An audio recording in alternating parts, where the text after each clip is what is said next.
మనము కోకాపేటలో మనకు ఇంతకు ముందున్న గవర్నమెంట్ ఇచ్చినటువంటి మన విద్యార్థులకు కుర్మ వాళ్ళకి గొర్రెల కాపరులకి వాళ్ళ చదువుల కోసం పల్లె నుండి పట్టణానికి పుట్టతిప్పలకి చదువు కోసం బ్రతుకుదేరు కోసం హైదరాబాద్కు వచ్చిన వాళ్ళకి అండగా ఉండడానికి ఒక భవనాన్ని 5 ఎకరాల గొప్ప ప్లేస్ని ఈ కుర్మలకు కురువలకు ఇవ్వడం జరిగింది.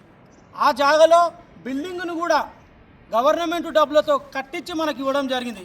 అట్లాంటి జాగాలో మనము ఎలాంటి అభివృద్ధి కార్యక్రమాలు చేసుకోగా ముఖ్యంగా నారాయణ అనే విద్యాసంస్థకి ఇవ్వడానికి మన కులంలో ఉన్నటువంటి పెద్దలు పూనుకున్నారు. ఎగ్గే మల్లేశం, క్యామ మల్లేశం, బీర్లైలన్న ముగ్గురు పేర్లలో కూడా మల్లన్ననే ఉన్నాడు.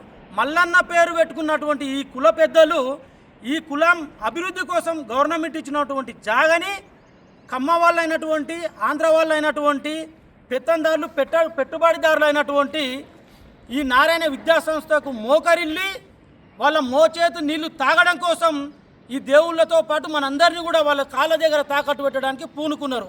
ఖబర్దార్ పెద్దలారా, కుర్మలందరూ ప్రతిరోజు ఈ వార్తలను చూస్తూనే ఉన్నారు.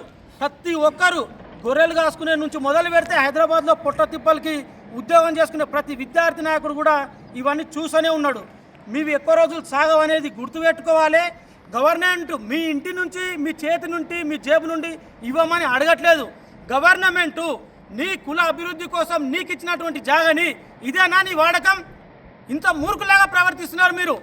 పల్లెల్లో నుంచి గొర్రెలు కాసుకునే వాళ్ళ పిల్లలు వచ్చి హైదరాబాద్లో 10,000 5,000 రూపాయలు కిరాయిలు కట్టుకొని చదవాలంటే ఎట్లా చదువుతారు వాళ్ళు? ఎప్పుడు వాళ్ళు ఎదిగేది? ఈ గవర్నమెంట్ ఇచ్చినటువంటి జాగా ప్రజలకు, ముఖ్యంగా కుర్మ ప్రజలకు వాళ్ళ సంక్షేమానికి యూజ్ కాకుండా చూసినటువంటి మీరు మిమ్మల్ని ఎక్కడ తిరగనీయం. ముఖ్యంగా ప్రజెంట్ ఉన్నటువంటి గవర్నమెంట్ రేవంత్ రెడ్డి గారు కుర్మ కులస్తులు అందరూ కూడా ఏకతాటిగా మీకు ఓట్లేసి గెలిపించారు. దయచేసి వాళ్ళ ఎదుగుదల కోసం ఇచ్చినటువంటి ఈ జాగాని కాపాడే దాంట్లో మీరు ముందు ఉండాలని విన్నవించుకుంటూ ఉంటున్నాము.